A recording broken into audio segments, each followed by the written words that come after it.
What do we mean by adaptive management? It can mean a number of different things depending on whom you ask, including having good internal and external collaboration, fostering reflection and learning, and pivoting or course correcting based on new circumstances. USAID defines adaptive management as an intentional approach to making decisions and adjustments in response to new information and changes in context. This sounds easy enough, right? However, in the environment many of us work in, this is much more complex than it sounds.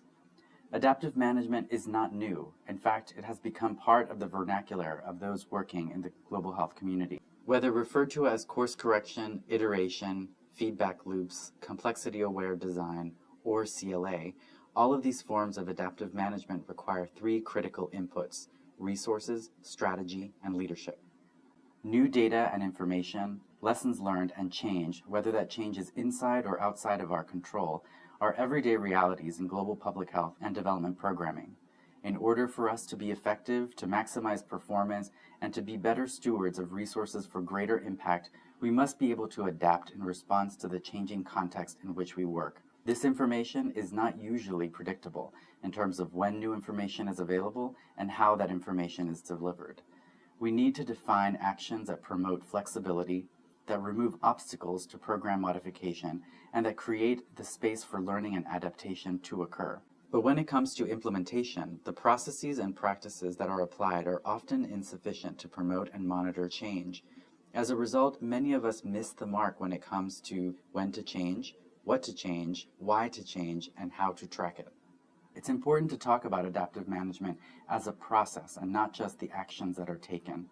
Program managers and their teams need to reflect and answer these important questions about when to change, why, and how. To take an adaptive approach, certain enabling factors need to be in place. We call this adaptive practice. MSH uses the framework established in the Global Health Knowledge Collaborative Indicator Library for adaptive practice. The framework has three categories: prepare, reflect, act. Three principles inform this framework for adaptive practice. First, adaptive practice should be systematic, planned, and intentional, but should not burden implementers with additional work. Second, adaptive practice must be integrated into project design and implementation, including knowledge management and monitoring and evaluation. And third, the measurement and success of adaptive practice will ultimately be determined by decisions made or actions taken based on new information. By using this framework and corresponding indicators, we can measure adaptive management in our work, not just its contributions to project objectives. This is a nuanced distinction, but critical for the practical implementation of adaptive management activities. For MSH, the structures and systems we establish upstream to support adaptive management are foundational, and as important as the downstream adaptations and actions that occur in response to new data and information.